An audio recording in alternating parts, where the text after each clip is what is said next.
In this lesson, I'll talk about some different flash applications.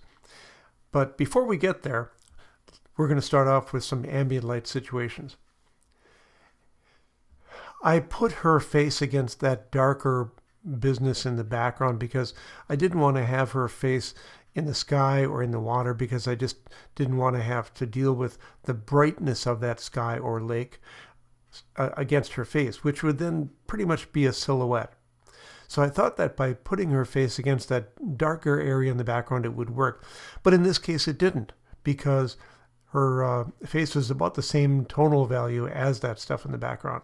So this was not a successful image. So I came in closer and put her body against the brighter part of the lake, because I thought, well, maybe I'll try a silhouette. But in this case, it's not a good silhouette because there's detail in her. So you don't know whether to make her lighter or go for a silhouette with more contrast. In either case, I didn't think it would work very well. So this, to me, is, again, not a very successful image. Besides, the composition is kind of weak. So then I added flash.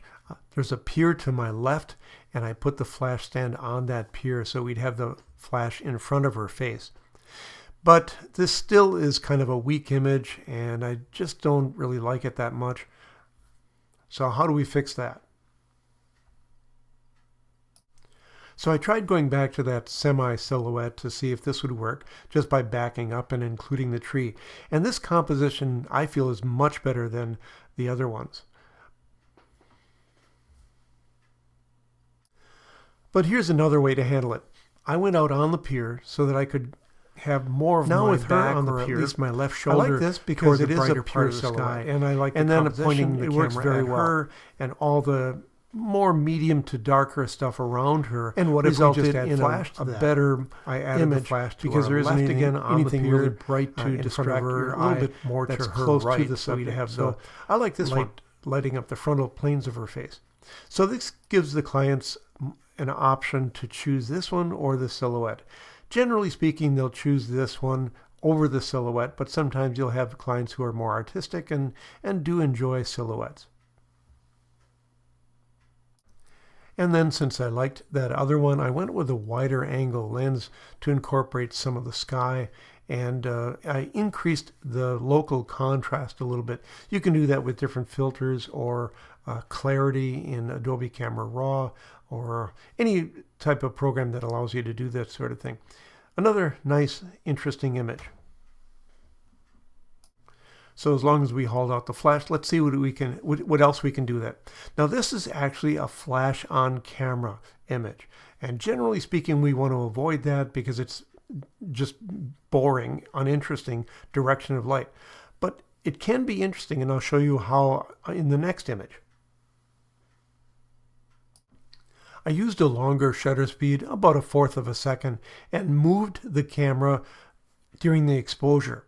So what that does is it flashes her, because her face is in complete silhouette otherwise. So she's only lit by the flash, but where there's a combination of the two, you'll get some blurring going on.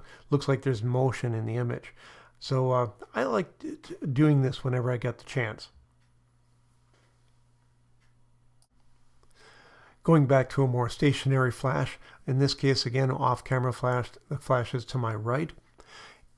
This is a nice image. The only thing is the color coordination isn't there. She's wearing that cranberry colored top, and there's nothing else in the image that's cranberry colored. So we need to change the color of the background to coordinate with her outfit. How do we do that when we can't get up there and change anything? Well, we change the light by putting a colored gel over the flash, and then in our raw conversion software, converting it by negating out that color that we just added. It goes in the opposite direction.